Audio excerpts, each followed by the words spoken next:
I used to think that love meant sacrifice. That being a good daughter meant swallowing your pride, your dreams, your entire paycheck, and smiling while you did it. I learned that lesson early, watching my mother's face light up when I handed her my first real paycheck from my internship at 19. She had hugged me so tight I could barely breathe, whispering how proud she was, how I was saving the family. I remember feeling 10 feet tall that day, like I had finally earned my place at the table. That was 11 years ago. I am 30 now, and I have been paying for that one moment of validation ever since. My name is Eleanor Vance, though everyone calls me Ellie. I work as an architect at Morrison & Associates, a prestigious firm in downtown Seattle. My office has floor-to-ceiling windows that overlook the sound, and on clear days I can see the Olympic Mountains in the distance. I design buildings that will stand for generations, structures that will house families, shelter dreams, create memories. The irony is not lost on me that I have spent the better part of a decade building a home for people who never saw me as anything more than a walking ATM. The day everything changed started like any other. I was reviewing blueprints for a $12 million residential project when my phone buzzed on my desk. Mom's name flashed across the screen, accompanied by a text that made my stomach clench with familiar dread. "Sweetie, the mortgage payment is due next week. Can you transfer it by Friday? Your father's back is acting up again, and we need money for his physical therapy appointments." I stared at the message, my jaw tight. The mortgage on their house, the house I had been paying for, in full. For the past 6 years. The house that was in their name, filled with furniture I had bought, decorated with art I had carefully selected and paid for with money earned from 60-hour work weeks and skipped lunches. I glanced at my own reflection in my computer monitor.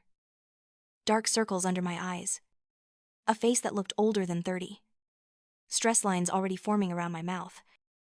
I typed back a quick response. "Of course, Mom. I'll take care of it." My fingers hovered over the send button. For just a moment, I considered adding something more. Considered asking why Dad couldn't contribute. Why my younger sister Sarah never chipped in. Why I was the only one responsible for keeping a roof over their heads. But I had learned years ago that asking those questions only led to guilt trips and emotional manipulation. So I hit send and went back to my blueprints, pushing down the resentment that had become as familiar as my own heartbeat. That evening, I sat in my small one-bedroom apartment in Capitol Hill. It was not much, barely 800 square feet. But it was mine. Or at least, the lease was in my name, even if I could barely afford it after sending thousands to my family every month. I had a futon instead of a real couch because I had bought my parents a leather sectional last Christmas. My kitchen table was from IKEA, assembled by myself on a Sunday afternoon, while their dining room boasted a custom-made oak table that had cost me $3,000. I opened my laptop and navigated to my bank account. A ritual I performed every month with a mixture of resignation and silent rage. I had $47,000 in my checking account. It sounds like a lot.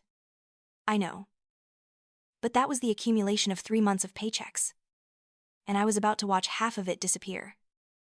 I transferred $3,200 for the mortgage. Then another $800 for utilities. Then $500 for Dad's physical therapy.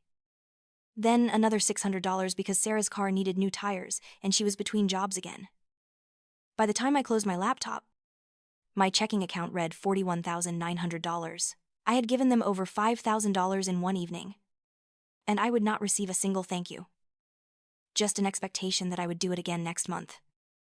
And the month after that. And every month until I died or went bankrupt. Whichever came first. My phone buzzed again. This time it was a photo in our family group chat. Sarah, my 26-year-old sister, posing in front of a restaurant I recognized as one of the most expensive in downtown Seattle. She was wearing a dress I had never seen before, probably designer. Her hair freshly done. Her nails perfectly manicured. The caption read, "Treating myself because I deserve it." I felt something ugly twist in my chest. I remembered being 26. I had been working 2 jobs. My day job at a smaller architecture firm and weekend shifts at a coffee shop, just to afford rent and still send money home. I had eaten ramen and peanut butter sandwiches for dinner while Sarah went to brunches and concerts. But I had told myself it was temporary. That once I got promoted, once I made more money, things would be different. Things were different now. I made 6 figures. Sarah made excuses. The next text came from Mom. Your sister looks so beautiful. Doesn't she? I'm so glad she's taking care of herself. You should go out more. Ellie. You're 30 and still single. People will start to talk. I did not respond. I never did when Mom made those little digs. Those subtle reminders that despite everything I had sacrificed, I was still somehow failing at being the daughter she wanted. 2 weeks later, I sat through another mandatory family dinner at their house in Bellevue. The house I paid for. Let me remind you. It was a beautiful 4-bedroom colonial with a manicured lawn and a 2-car garage. The neighborhood was the kind where everyone drove luxury SUVs and belonged to the country club. My parents loved telling their neighbors about their successful architect daughter. They just conveniently left out the part where their successful architect daughter was bankrolling their entire lifestyle. I arrived exactly on time, carrying a bottle of wine that cost more than my weekly grocery budget. Mom answered the door with a bright smile that did not quite reach her eyes. Ellie, come in. Come in, dinner's almost ready. Sarah's already here. I followed her inside, my eyes automatically cataloging everything I had purchased. The oriental rug in the entryway. The crystal chandelier overhead. The paintings lining the hallway. My inheritance. I used to joke to myself. Except I would never inherit any of it because my name was not on the deed. Sarah was sprawled on the living room couch, scrolling through her phone. She barely looked up when I walked in. Hey, she muttered, not bothering to make eye contact. Hey yourself, I replied, keeping my voice neutral. I had learned that showing any emotion around Sarah only gave her ammunition. Dad emerged from his study, looking comfortable in his worn sweater and slippers. He had retired 3 years ago at 60, claiming his back could not handle his accounting job anymore, though I noticed his back seemed fine when he was golfing twice a week at the club.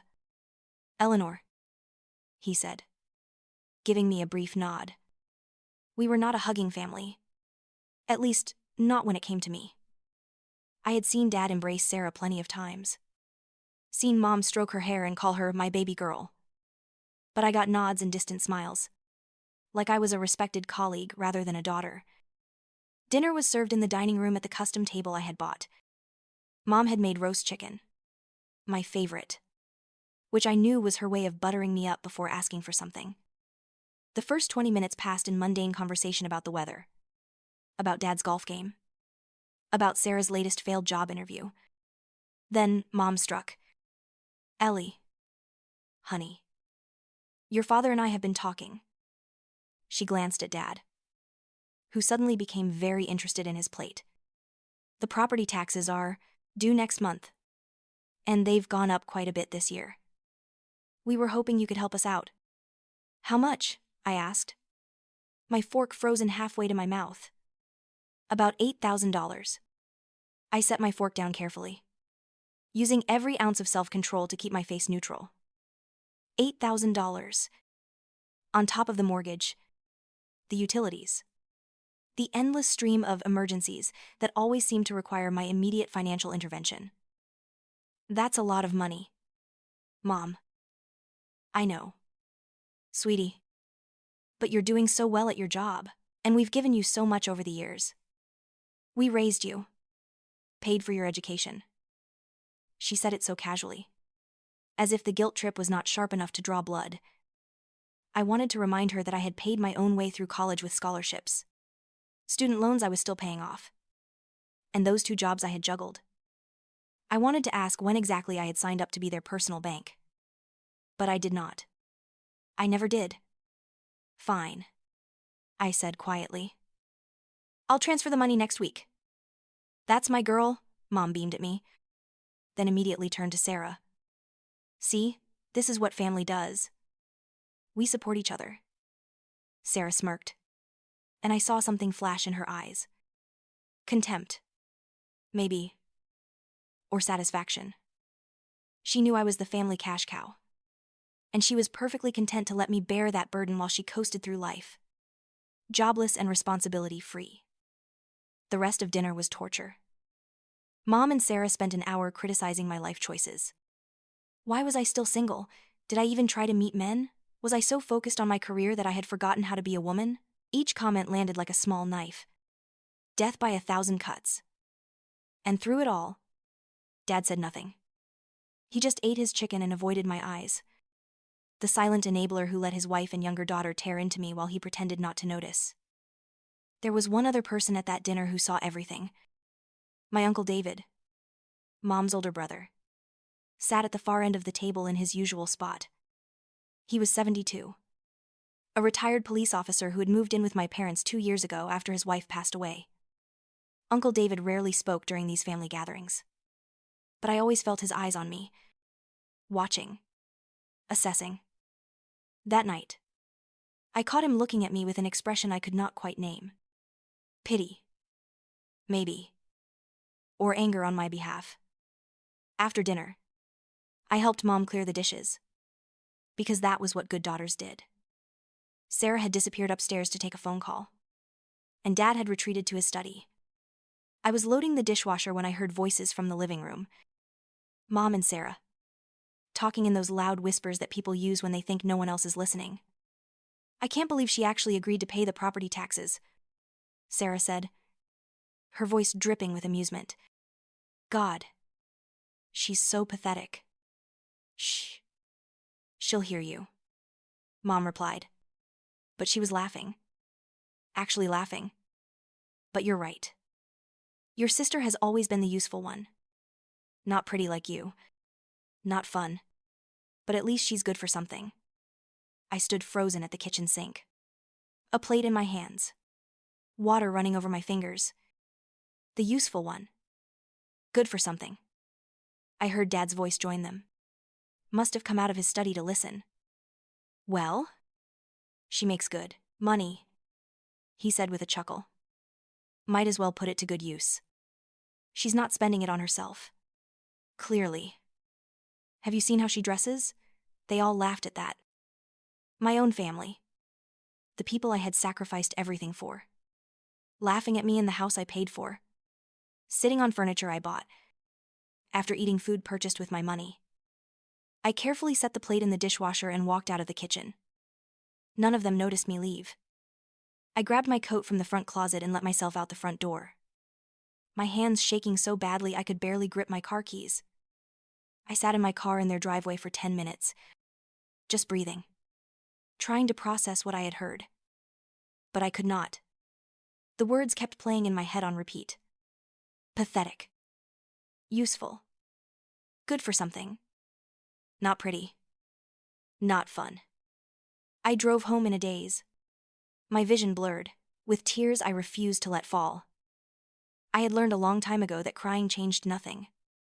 So I swallowed the tears, added this new hurt to the mountain of old ones, and told myself it did not matter. Except it did matter. It mattered so much I could barely breathe. I spent that night sitting on my cheap futon, staring at my bank account on my laptop screen. All those numbers, all that money I had earned through grueling hours and constant stress. And what did I have to show for it? A tiny apartment, secondhand furniture, and a family that saw me as nothing more than a piggy bank to be shaken whenever they needed spare change. At 11:47 p.m., my phone buzzed. A text from Uncle David. Ellie, you need to see this. Below the text was a video file. My heart started pounding before I even opened it. The video was dark and shaky, clearly recorded on a phone that someone was trying to keep hidden. But the audio was crystal clear. I recognized the voices immediately. Mom, Dad, and Sarah. The same conversation I had partially overheard in the living room. Except Uncle David had recorded more, had captured the entire vicious exchange. She's such a pushover. Sarah's voice came through, harsh and gleeful. I told you she'd pay for my car repairs without even questioning it. She probably thinks I'll pay her back. More laughter. As if Eleanor has always been the easy one, Mom said, and I could hear the satisfaction in her tone. She's desperate for approval. Always has been. We could probably ask her for twice as much, and she'd hand it over with a smile. She's too dumb to realize we're using her, Dad added. Or maybe she knows and just doesn't have the spine to say no. Either way, we deserve this. We raised her. Didn't we? This is payback. Do you think she knows how pathetic she is? Sarah asked. 30 years old. No boyfriend. No life. Just work and sending us money. What a loser. Oh. She definitely knows, Mom replied. But she doesn't have the guts to do anything about it. She'll keep paying. Keep sacrificing. Keep being our little workhorse. That's just who Ellie is. Boring. Reliable. Useful Ellie. The video ended. I watched it again. And then a third time. With each viewing, something inside me grew colder and harder. The hurt was still there. Sharp and raw. But underneath it was something else. Something that felt like ice water in my veins. Clarity. I looked around my apartment. Really looked at it. This was what I had chosen. This small, shabby space. This lonely existence. Because I had convinced myself that being a good daughter meant setting myself on fire to keep others warm. And they had not just let me burn. They had roasted marshmallows over my flames and mocked me for it. My hands were steady when I picked up my phone and texted Uncle David. Thank you. His response came immediately. I'm sorry you had to hear it. But you needed to know. He was right. I did need to know. Because now I could never unhear it. Could never go back to pretending they loved me. That they valued me as anything other than a source of income. I set my phone down and opened my laptop. It was time to do something I should have done years ago. I started researching. Mortgage documents. Property deeds. Refinancing paperwork. 3 years ago. When my parents had wanted to refinance their house to get a lower interest rate, their credit had not been good enough on its own. They had needed a co-signer. Someone with excellent credit and steady income. They had asked me, their responsible eldest daughter, to help them out. Just a formality. They had said, your name will barely be on the paperwork. They had promised. I had signed those documents without really reading them, trusting that my parents would never put me in a bad position. I had been so naive. Now, as I pulled up the documents I had saved in my email, I read them carefully, and there it was, buried in the legal jargon. I was not just a co-signer. I was listed as a co-owner. The bank had required it as a condition of the refinance, given my parents' financial situation, which meant that half of that house, the house I had been paying for, was legally mine. A slow smile spread across my face. It was not a nice smile. It was the smile of someone who had just discovered they were holding a winning hand in a game they had not known they were playing. I spent the rest of that night researching property law, partition actions, and my rights as a co-owner. By dawn, I had a plan. By Monday morning, I had an appointment with a lawyer. The days that followed were a strange mixture of normalcy and quiet determination.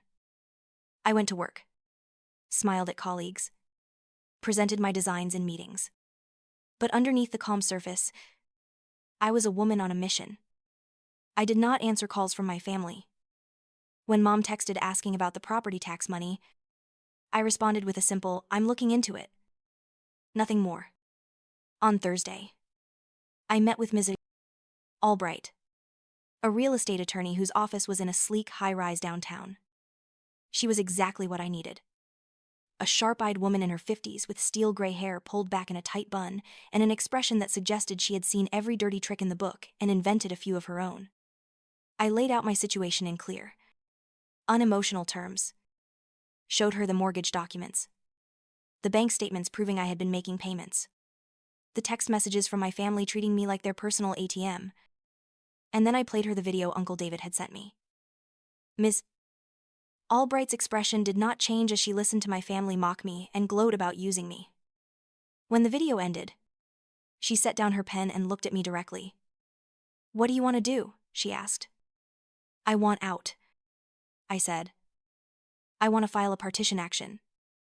I want to force the sale of the house and get my share. Your family won't be happy about that. They haven't been happy with me for years," I replied. "The only difference is now I don't care." "Ms. Continuous." Albright nodded slowly, and I thought I saw a hint of approval in her eyes. "This will take time. And it might get ugly. I have time. And it's already ugly. Then let's proceed." The first step was simple but significant. I stopped making the mortgage payments. Just stopped. I did not tell my family. Did not explain. Did not warn them. I simply let the automatic transfer I had set up years ago lapse. The next month's mortgage payment was due on the 15th. I let that deadline pass. Then I waited. At first, there was nothing. My phone stayed silent. I went about my life, working on my projects, sleeping better than I had in months. There was something liberating about the silence. About not having to check my phone every 5 minutes for another demand disguised as a request. The text started on day 20. "Mom." Her tone still sweet but with an edge of confusion. "Honey.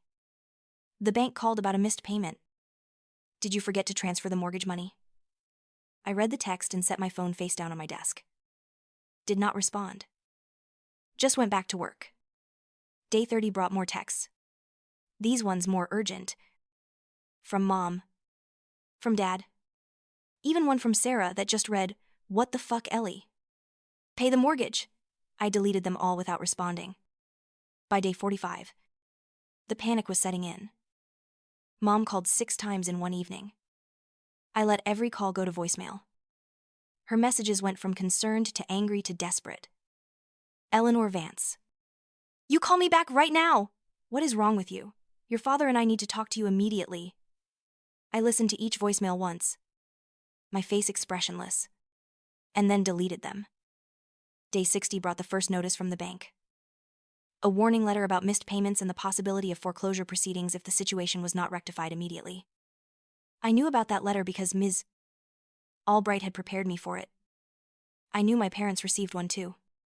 I could only imagine their panic as they opened that official envelope and realized the gravy train had not just stopped. It had derailed entirely. Sarah showed up at my apartment on day 70. I heard her pounding on my door, her voice shrill through the wood. "Ellie! Open this door! Mom's losing her mind. What the hell is wrong with you?"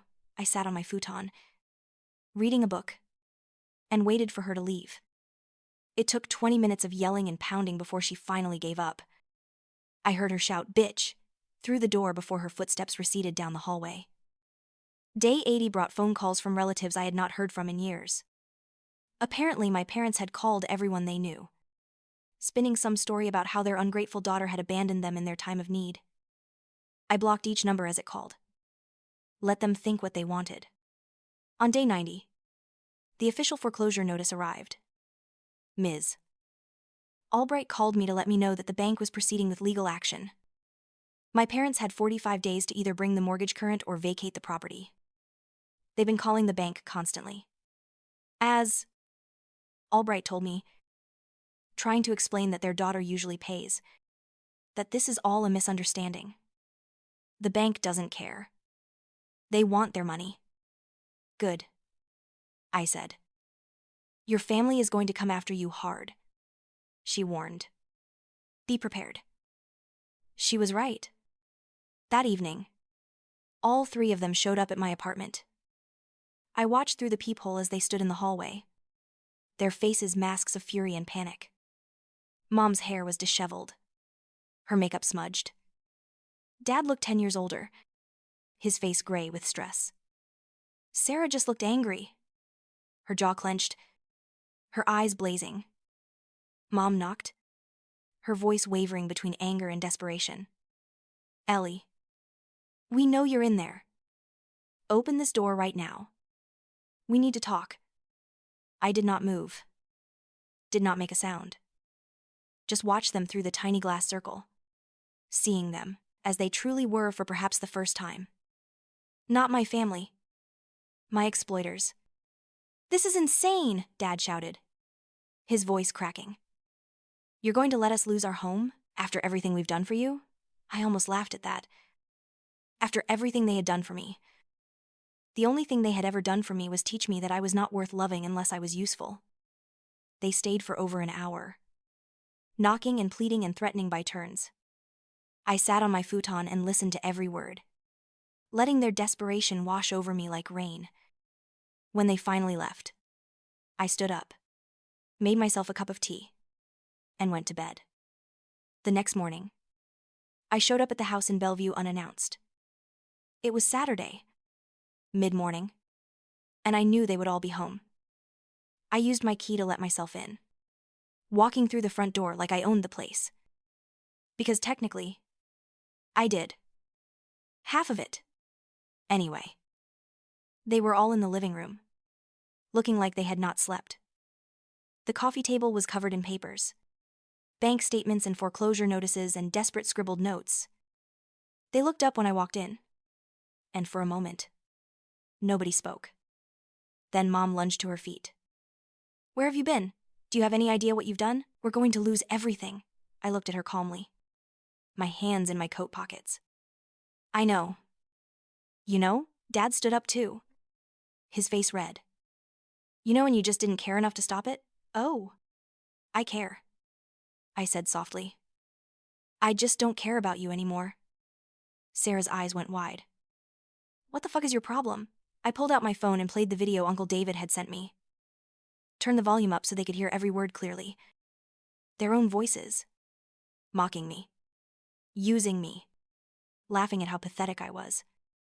The room went silent except for the audio of their cruelty. I watched their faces as they listened. Mom went pale. Dad's mouth opened and closed like a fish. Sarah just stared at the phone, her expression unreadable. When the video ended, I put my phone away. "That's my problem." "Who recorded that?" Mom whispered. "Who sent that to you?" "Does it matter?" I asked. "Is any of it untrue?" She opened her mouth but no words came out. I walked over to the coffee table and set down a thick folder. "These are legal documents. I'm filing a partition action to force the sale of this house. In case you've forgotten, I'm a co-owner. That means I have the right to sell my half. And since you can't buy me out, the court will order the entire property sold and the proceeds split." "You can't do this." Dad's voice was a roar. "This is our home. It's my home too," I said, my voice ice cold. "Or it would be. If you'd ever treated me like family instead of a walking checkbook." "We made mistakes," Mom said, tears starting to fall. "We said horrible things. But we love you. Ellie. You're our daughter." "No," I said quietly. "I was your bank account. There's a difference." I looked around the house one last time, at all the things I had bought. All the comfort and security I had provided for people who saw me as nothing more than a means to an end. The beautiful furniture. The art on the walls. The plush carpet under my feet. I had built them a paradise and they had made it my hell. "You have 45 days," I told them. "After that, the bank will seize the property. My lawyer will be in touch about the partition sale. I suggest you start packing." Sarah found her voice then, and it was full of venom. "You're really going to do this? You're going to put your own family on the street?" I looked at her. This sister who had never worked a day, she did not have to, who had spent my money like water and mocked me for my generosity. "You did this to yourselves," I said. "I just stopped enabling you." I walked out of that house and I did not look back. Behind me, I could hear Mom sobbing, Dad shouting, Sarah screaming. The sounds of a family imploding. But I felt nothing except a lightness I had not experienced in years. Like I had been carrying a boulder on my shoulders and had finally set it down. Over the next month, the calls and texts never stopped. But they changed in tone. At first, They were angry, threatening. They called me selfish, cruel, ungrateful. They told me I would regret this, that I was destroying the family. I blocked those numbers. Then came the bargaining phase. They would do better. They promised. They would pay me back. Every penny. They just needed one more chance. Just one more. Please. I deleted those messages unread. Finally came the desperation. Mom's texts were incoherent. Rambling apologies mixed with guilt trips. Dad actually showed up at my office. Security had to escort him out when he refused to leave the lobby. Sarah created a fake email address to send me long screeds about what a terrible person I was, how I had ruined her life. I forwarded everything to Mrs. Albright and told her to proceed with the partition action. The house sold at auction, 67 days after the foreclosure process began. It went for substantially less than market value, the way foreclosed properties usually do, but even split two ways. My half of the proceeds was $180,000, more than I had given them over the years, but not by much. I used that money to buy myself a small condo in a different neighborhood, a 2-bedroom with actual furniture I picked out myself, art on the walls that I chose because I liked it, not because it would impress anyone. It was not large, but it was mine. Truly, completely mine. No one else's name on the deed. No more sacrificing my happiness for people who did not value me. My family moved into a small rental apartment on the outskirts of the city. I heard this through Uncle David, who kept me updated despite my parents' attempts to cut him off for betraying them. Sarah finally had to get a job, working retail for minimum wage. Dad's golf club membership had to be canceled. Mom had to learn how to budget for the first time in her life. I felt no guilt about any of it. 3 months after everything was settled, Uncle David came to visit me in my new place. He was the only family member I had maintained contact with, the only one who had seen what was happening and tried to help me break free. We sat on my new couch, real leather that I had saved up for and bought myself, drinking coffee from mugs I had chosen at a local pottery shop. "They're struggling," Uncle David said, not as an accusation, just stating a fact. "I know," I replied. "How are they blaming me today?" He smiled grimly. "The usual. You're heartless. You're vindictive. You ruined their lives." Sarah posted something on social media about ungrateful family members. "Your mom cries a lot." "Good," I said. And I meant it. Let them cry. Let them struggle. Let them finally understand what it feels like to have to support yourself instead of parasiting off someone else. "You know they're telling everyone you stole their house from them," Uncle David said. "Let them. Anyone who actually listens to the full story will understand. And anyone who doesn't is not someone I want in my life anyway." Uncle David nodded, looking at me with something like pride. "You're stronger than I gave you credit for." "I'm tired," I corrected. "There's a difference between strength and just being too exhausted to keep being abused." He squeezed my shoulder. "Either way, I'm proud of you." After he left, I stood at my living room window, looking out at the city skyline. I thought about the old me, the Ellie who would have done anything for a scrap of approval, who mistook being used for being loved. That woman felt like a stranger now, someone I used to know but no longer recognized. I had spent so many years building a home for people who never saw me as anything more than a tool. I had sacrificed my own happiness, my own security, my own life, trying to earn love that was never actually available. And when I finally stopped, when I finally said enough, they had the audacity to call me the villain. But I was not the villain. I was just someone who had finally learned that you cannot set yourself on fire to keep others warm. Eventually, you burn up, and then you are no good to anyone, least of all yourself. My phone buzzed. A text from Sarah. "Mom's birthday is next month. Are you really not going to send a card?" I looked at the text for a long moment. Once upon a time, I would have agonized over this. Would have felt guilty. Would have sent not just a card but money. A gift. Something to prove I was still a good daughter. But that was then. This was now. I typed out a response. Tell her happy birthday from me. I hope she enjoys whatever celebration she can afford on her own budget. Then I blocked Sarah's number and went back to my evening. I had plans to meet a friend for dinner. A real friend who valued me for who I was, rather than what I could provide. I had a life to live. One that I was building for myself this time. With materials that actually belonged to me.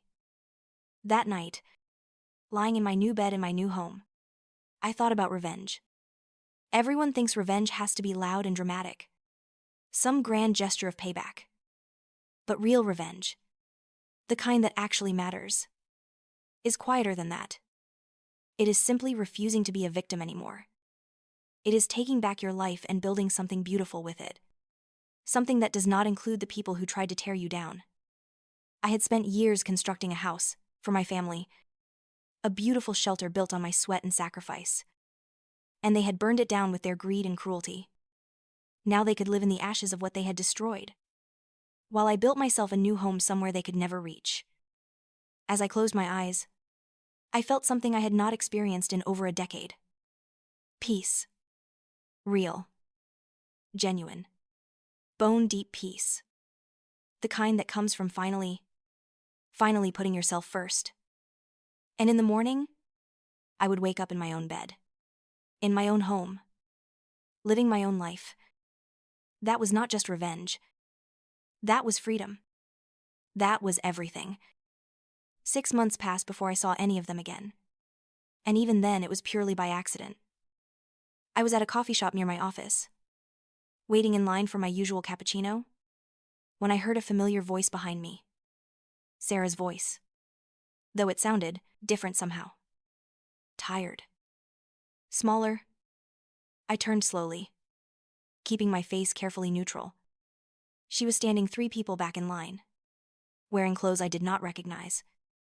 Not designer this time. Just ordinary jeans and a sweater that had seen better days. Her hair was pulled back in a simple ponytail. No expensive highlights. No perfectly styled waves. She looked like a normal person for once. Someone who had to worry about money and work schedules like everyone else. Our eyes met. For a moment, neither of us moved. I watched emotions flicker across her face. Surprise. Anger. Something that might have been shame. Then she looked away. Suddenly fascinated by her phone screen. I could have said something. Could have been petty.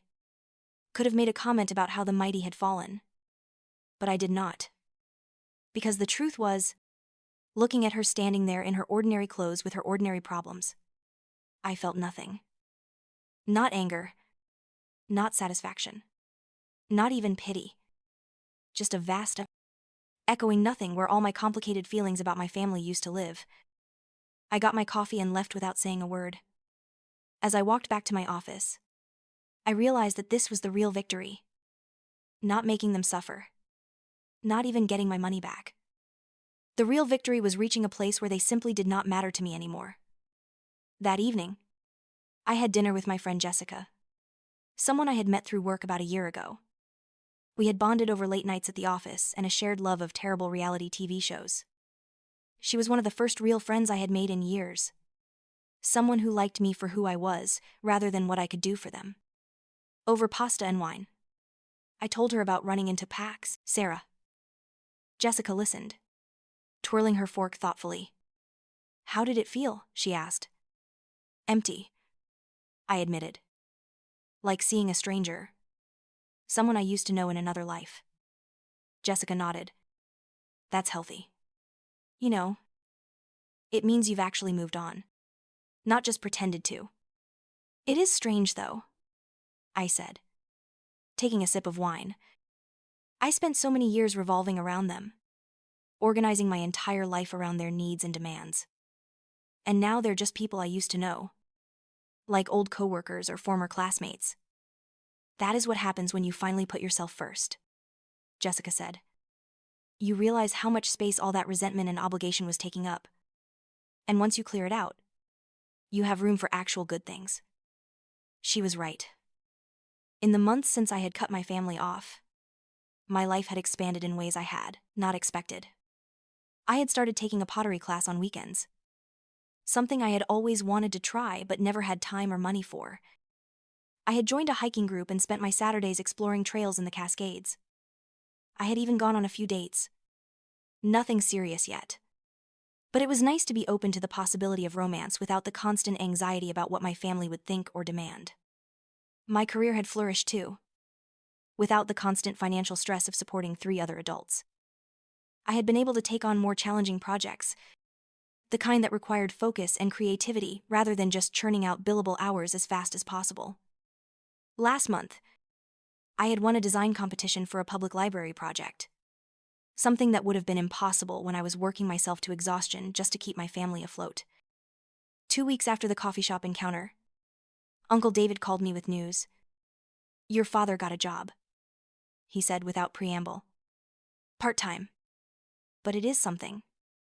Stocking shelves at a grocery store." I processed this information silently. Richard Vance, who had retired at 60 claiming his back could not handle work anymore, was now stocking shelves. The irony was not lost on me. "Good for him," I said neutrally. "Your mother is working too," Uncle David continued. "Receptionist at a dental office. And Sarah is still at that retail job. But she picked up extra hours." "Why are you telling me this?" I asked. Not unkindly. Uncle David was quiet for a moment. "Because I want you to know that they are surviving. They are not happy about it. And they still complain constantly. But they are learning to take care of themselves. You do not need to feel guilty." "I do not feel guilty," I said, and realized with some surprise that it was true. "But thank you for the update. There is something else," Uncle David said, his tone shifting. "Your mother asked me to ask you something. She is too proud to call you herself." I sighed. "What does she want?" "She wants to know if you would be willing to meet for coffee. Just to talk. She says she is not asking for money or anything else. Just a chance to apologize properly." I stood up from my couch and walked to my window, looking out at the city lights. Part of me wanted to say no immediately, to maintain the clean break I had made. But another part, a smaller but persistent part, was curious. Not because I wanted to reconcile, but because I wanted to hear what she had to say.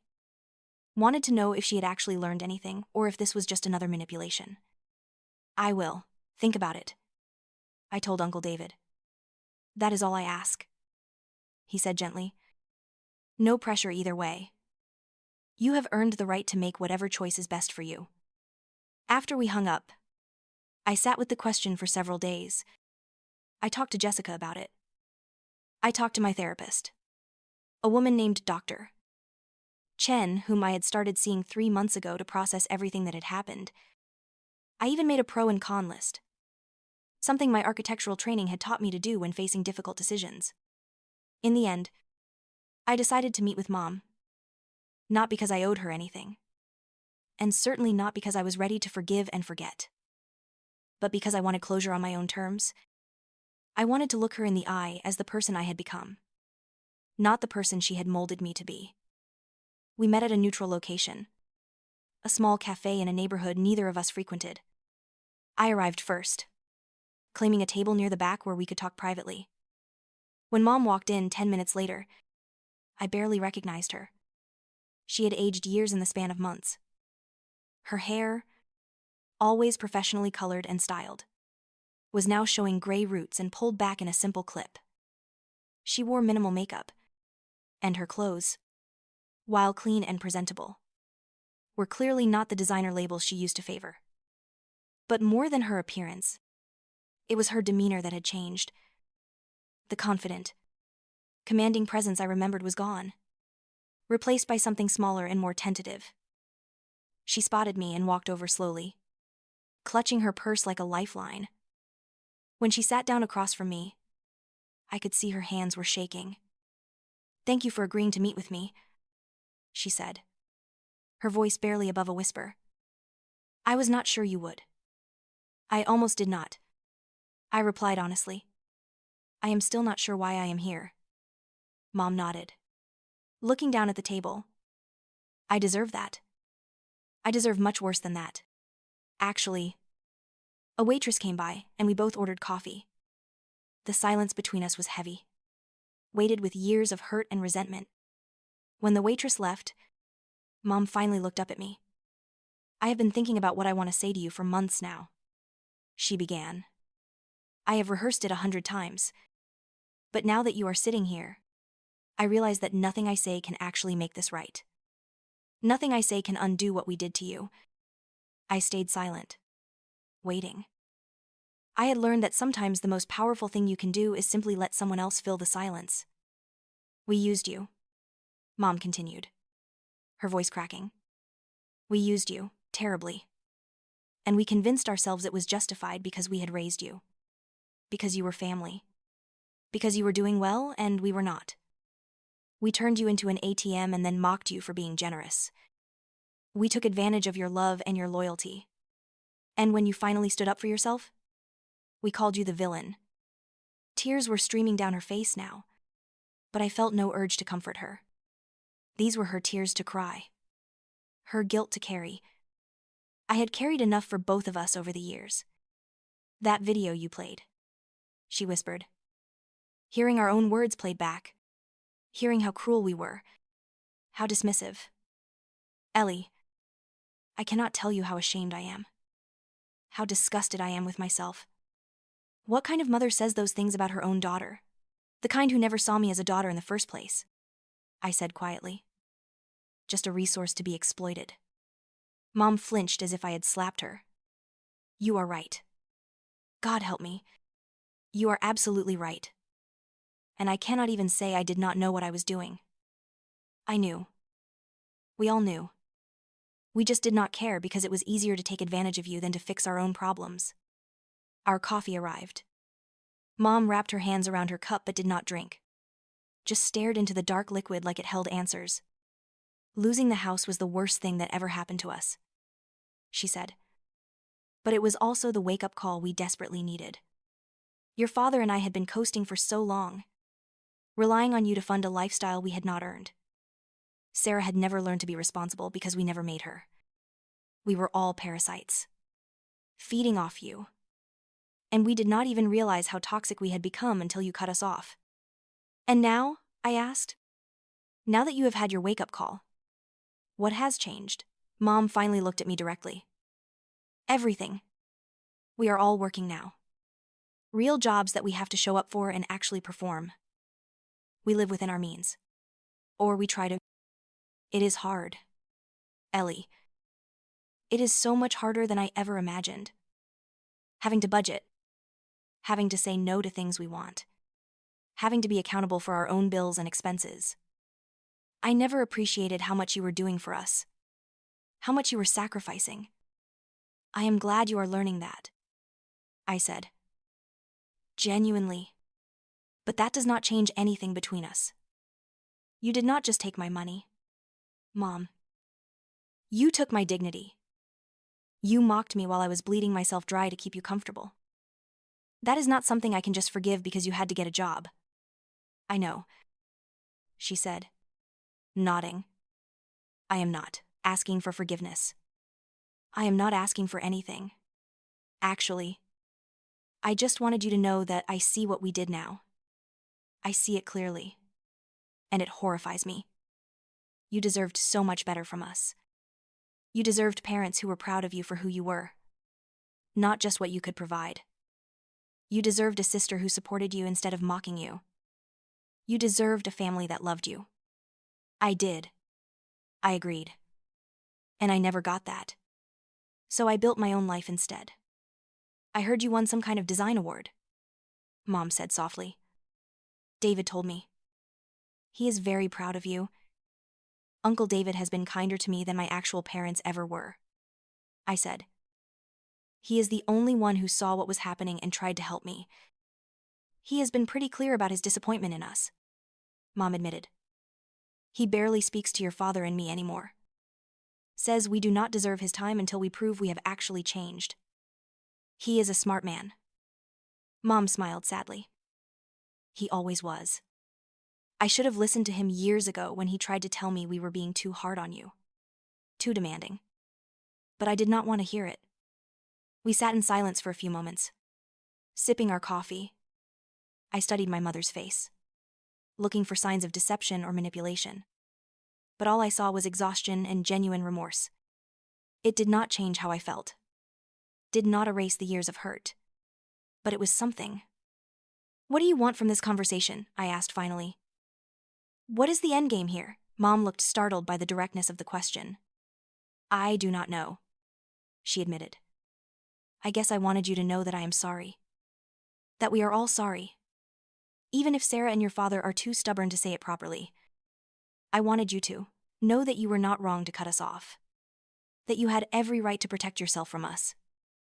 And I wanted you to know that I hope, someday, when enough time has passed and we have proven we have actually changed, that maybe you might consider letting us back into your life. Not as your financial dependents. Not as people you have to take care of. But just as family. Whatever that might look like. I set down my coffee cup carefully. Mom, I appreciate you saying all of this. I do. And I believe that you mean it right now. In this moment. But I need you to understand something. I am not holding my breath waiting for you to change. I am not leaving a door open for you to waltz back into my life when you decide you have suffered enough. I have built a life without you. A good life. And I am not going to jeopardize that based on promises of future improvement. I understand, Mom said. And I thought she actually did. If you genuinely change, Tick. If you become people I would actually want in my life. Then maybe, years from now, we can revisit this conversation. But that change has to be real and sustained, not just a temporary reaction to consequences. And even then, I'm not promising anything. You burned a lot of bridges, and some of them cannot be rebuilt. That is more than fair, Mom said. It is more than we deserve. Honestly, I stood up, pulling my coat on. I need to go. I have a pottery class in an hour. Mom looked up at me, and there was something like wonder in her eyes. Pottery class. You always wanted to try that. Yes. I did. And now I can. Because I am not working 80 hours a week to fund someone else's lifestyle. I left money on the table for both our coffees. Old habits dying hard. And walked toward the door. I was halfway there when Mom called out. Ellie? I turned back. For what it is worth, I really am proud of you. Not for what you can do for us, but for who you are. You are strong and talented and brave. And you built yourself a good life in spite of us. Not because of us. That takes real courage. I nodded once, acknowledging her words without committing to anything, and walked out into the afternoon sunshine. The truth was, I did not know if I would ever have a relationship with my mother again. Part of me hoped that she was sincere, that she really was changing, that maybe someday we could have something resembling a healthy family dynamic. But a larger, wiser part of me knew that it did not really matter. I had spent too many years waiting for them to love me the way I needed to be loved. Waiting for them to see me as more than just a resource. I was not going to spend any more of my life waiting. That night, I sat in my pottery class, my hands covered in clay, shaping a bowl on the wheel in front of me. The instructor, a gentle woman in her 60s named Margaret, moved around the room offering advice and encouragement. When she got to my wheel, she smiled. That is coming along beautifully, she said. You have a natural sense of balance. I looked down at my bowl. Still rough and unfinished, but with good bones. With potential. Thank you, I said. I am still learning. We are always learning, Margaret replied. That is the beauty of it. Every piece teaches you something new. After class, I carefully moved my bowl to the drying shelf, where it would sit, until next week when I could trim and glaze it. As I washed the clay from my hands, I thought about what Margaret had said. We are always learning. Every piece teaches you something new. My family had taught me painful lessons about love and loyalty and the difference between the two. They had taught me that sacrifice without reciprocation is not virtue. It is just self-destruction. They had taught me that sometimes the people who are supposed to love you the most are the ones who hurt you the worst. But they had also, inadvertently, taught me something valuable. They had taught me my own worth. Not the worth they assigned to me based on my paycheck, but my inherent worth as a person. They had taught me that I deserved better, and that it was not selfish to demand it. They had taught me that walking away from toxicity was not cruelty. It was self-preservation. And now, in the space they had once occupied in my life, I was learning new lessons. I was learning that real friendship felt like ease, not obligation. I was learning that I was capable of joy without guilt attached to it. I was learning that spending money on myself did not make me selfish. It made me human. I was learning that I could be loved for who I was, not what I provided. 3 weeks after my coffee meeting with Mom, I got an email from an unfamiliar address. The subject line read, "From Sarah," and for a moment I considered deleting it without reading. But curiosity got the better of me. The email was short and awkwardly written, like Sarah had started and stopped multiple times before finally hitting send. Ellie, I do not know if you will even read this, but I wanted to try. Mom told me she met with you and that you were willing to listen to her. So maybe you will listen to me too. I have been thinking a lot about everything that happened, and I realize now how horrible I was to you. How horrible we all were. I called you pathetic and said you were a loser. And the truth is, you were the only one of us who had your shit together. You were working hard and supporting yourself and us. And I was coasting through life expecting everything to be handed to me. I am not proud of who I was. I am trying to be better. I have been at my retail job for 8 months now, and I actually got promoted to shift supervisor. It is not much, but it is mine. I earned it. And I am starting to understand what you must have felt all those years. Working so hard while I just took and gave nothing back. I am sorry. I know that does not fix anything. But I mean it. I am sorry for using you. I am sorry for mocking you. I am sorry for being the worst sister imaginable. You deserved better. I hope you are happy now. I hope you are living the life you always should have had. Sarah. I read the email 3 times, looking for signs of manipulation or hidden requests for money. But there was nothing like that. Just what seemed like genuine contrition. I closed my laptop without responding. Maybe someday I would reply. But not today. Today I was still processing. Still healing. Still learning to trust that people's words match their actions. A year passed. A year of pottery classes and hiking trips and dinners with friends. A year of therapy sessions where I unpacked decades of conditioning and learned to recognize my own patterns of people-pleasing and self-sacrifice. A year of dating. Some good dates and some bad ones. But all of them teaching me what I wanted and what I would no longer tolerate. A year of focusing on my career and taking on projects that excited me rather than just paid the bills. Uncle David kept me loosely updated on my family's progress. Dad was still working at the grocery store and had gotten a small raise. Mom had been promoted at the dental office.